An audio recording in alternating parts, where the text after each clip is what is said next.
In a time when politics divides families, friendships, and entire nations, it has become increasingly rare to hear a voice that rises above noise and speaks with calm wisdom. Every policy today is judged not by its impact, but by the name attached to it. And yet, history reminds us that progress does not belong to parties, it belongs to people. This story begins not in the White House, and not on a political stage, but in a courtroom of thought and conscience.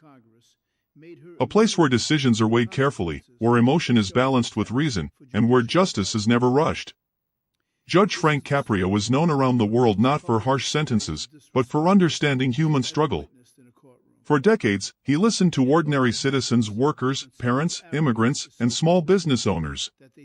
Today, he speaks not as a supporter, nor as a critic, but as a judge reflecting on a new policy introduced by President Donald J. Trump. This is not praise without thought, and not criticism without fairness. It is a reflection on leadership, responsibility, and the courage to act when others hesitate. Ladies and gentlemen, I have spent my entire professional life listening to people explain their choices. Some were right, some were wrong, but all believed they had reasons. In my courtroom, I learned early that rules alone do not create justice, understanding does. When a president announces a new policy, the public reaction is often immediate and emotional. Supporters cheer, critics shout, and social media explodes with judgment. But in law, we are taught to pause, to ask deeper questions. Not who benefits politically, but who benefits practically. President Trump's new policy has sparked strong reactions, as many of his decisions do. Yet beneath the headlines lies an intention that deserves careful examination. The policy seeks to strengthen national stability, prioritize working citizens, and restore a sense of structure that many people feel has been lost. In court, I never judged a case by rumors. I judged it by evidence and impact. And policies should be treated the same way. If a decision brings clarity, direction, and accountability, then it deserves to be examined with honesty, not hostility. There is a reason this policy resonates with many ordinary citizens. For years, people have felt unseen. They followed the rules, paid their taxes, worked long hours, and yet felt that the system rewarded everyone except them. That frustration does not disappear on its own, it builds. This policy acknowledges that frustration. It sends a message that contribution matters, that responsibility is recognized, and that structure still has value in modern society. From a judge's perspective, this is important. Because when people stop believing in fairness, they stop respecting the law. I appreciate this policy not because it is perfect, but because it attempts to restore accountability. In my courtroom, I often told people that fairness does not mean softness.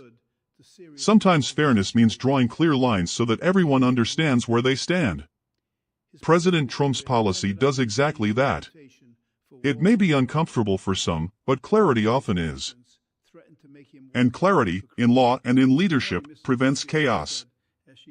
Criticism is not the enemy of democracy, silence is. Every policy must be questioned, reviewed, and improved. But criticism without responsibility becomes destruction. As a judge, I never dismissed a rule simply because someone disliked it. I listened, weighed alternatives, and sought better solutions. To those who oppose this policy, I say this: disagreement is valid, but effort matters. If you believe the policy goes too far, then suggest safeguards. If you believe it lacks compassion, then improve its application. But rejecting leadership purely because of personality weakens public trust. President Trump's leadership style is direct, sometimes uncomfortable, and rarely quiet. But history shows us that meaningful change often arrives with friction. Leaders who avoid criticism rarely make hard decisions. This policy reflects a willingness to confront issues others chose to postpone.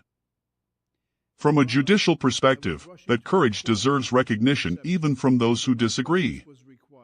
Power carries responsibility, and no policy should ever be above review. This one included. But acknowledging a positive step does not weaken democracy, it strengthens it. When leaders take responsibility, they must also accept scrutiny. That balance keeps systems alive. This policy may not solve every problem, No policy ever does. But it opens a door toward stability, structure, and national focus. And progress, in every courtroom in every country, begins with a door being opened. As a judge, I never asked whether a decision would make me popular. I asked whether it was right. In that same spirit, President Trump's new policy reflects strength, direction, and an understanding that leadership requires action. History will debate this decision. People will argue, as they always do. But leadership should never be ignored when it confronts difficult truths instead of avoiding them. In the end, policies are written on paper, but their consequences are written on lives. Judges deliver verdicts, leaders make decisions, but the final judgment always belongs to the people. This is not a political endorsement. It is a judicial reflection. Judge Caprio has spoken not as a supporter, not as an opponent, but as a man who understands justice, responsibility, and the cost of inaction. Now, the question remains with you. Genuinely offended by the suggestion. Your Honor, I'm not